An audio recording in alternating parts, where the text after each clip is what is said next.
No lie. This cute blonde, just a kid. White culottes and this sexy pink sweater. The war intrigued her. Her body seemed foreign somehow. The bubbliness was gone. Her eyes seemed to shine in the dark. Not blue, though, but a bright, glowing jungle green. I know what you think, but it's not bad.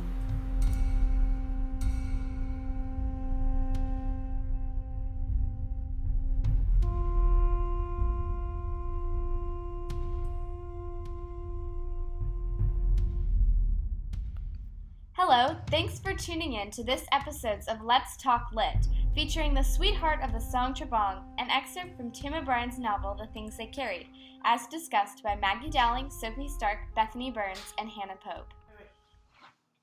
The Sweetheart of the Song Bong is a very rich piece, full of vivid imagery, detailed descriptions, and colloquial conversationalism that create an image that completely encompasses Marianne's evolution from a naive, innocent teenage girl with long white legs and a complexion like strawberry ice cream to an untamed primitive woman whose eyes shine with a bright glowing jungle green.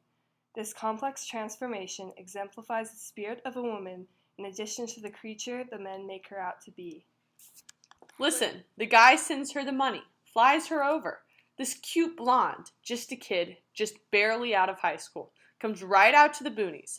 She's got on culottes, white culottes, and this sexy pink sweater. Mark Fosse, a medic stationed on a detachment in Chile, transports his girlfriend to Vietnam. Marianne, fresh-faced and innocent, steps out of the helicopter, and her seemingly perfect world is shaken as she is exposed to the rugged and mysterious character of Vietnam. Marianne breathes in the environment and absorbs the captivating and enchanting lifestyles of the Vietnamese. The war intrigued her.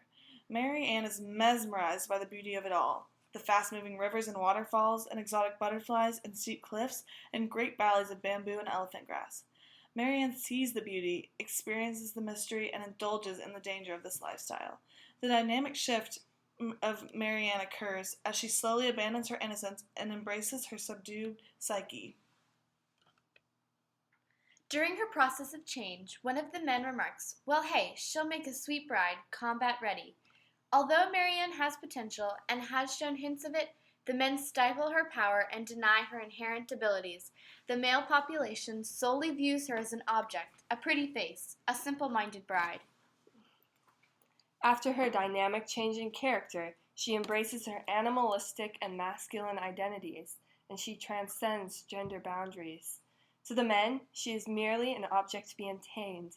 As she travels through her journey of transformation, she begins to morph to the nature of the land, tapping into her darker, beastly characteristics. As the chapter's title may suggest, Mary Ann fully experiences Vietnam, flirting with the territory to ascertain her role as the feral mistress of the Song Bong. Once she reaches the climax of her transformation, she still remains an object, or more so a concept to the men. Never in the story is Marianne regarded as a human being. She is merely a concept or an object to be grasped.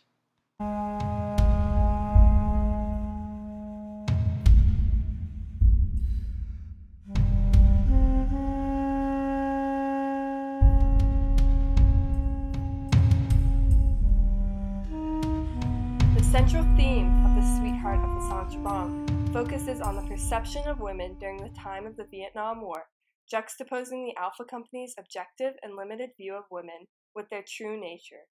Through the use of commentary made by both the men present and extraneous, O'Brien develops the character of men and their finite notion of women at the time. Marianne, in the beginning of the story, represents feminine ideals condensed into an object to be owned by her male counterparts. Mark Fosse puts his arm around her and said, "Guys, this is Marianne." The girl seemed tired and somewhat lost, but she smiled. Fosse gazed down on his pretty girlfriend.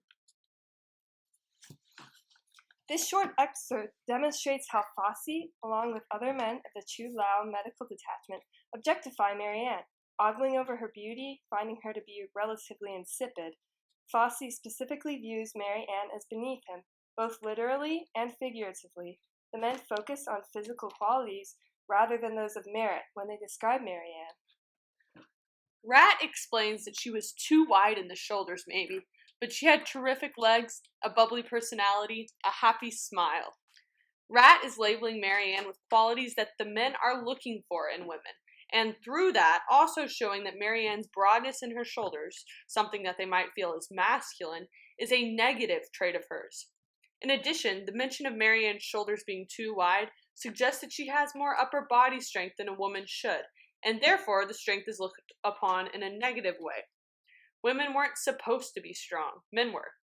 In a form of character foiling, Rat highlights the feminine qualities of Marianne in order to intensify his and the other men's more manly features. Marianne's story and her ability to shatter societal standards draws parallels to the civil rights movements occurring in the United States during the 1970s. American women of the 1970s challenged the social norms of the time. Before this time, women were still primarily obligated to remain in the household, performing typical jobs around the home. Many women were opposed to these societal constructs. Women during the 1970s became more vocal, participating in protests and demonstrations. Their actions resulted in the passage of laws permitting abortion, along with an increased number of women being integrated into the workforce and governmental positions. These women actively stood up for what they believed in, but their actions weren't always met with positive response. These women often received backlash from the public because of their opinions and these protests.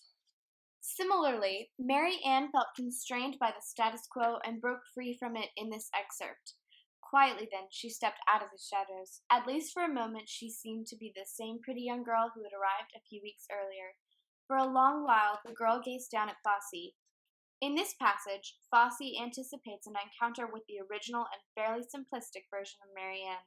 The gender roles of the couple are completely reversed, as Mary Ann holds the position of power when standing over Mark, while he simply wobbles in her wake, helpless and gawking.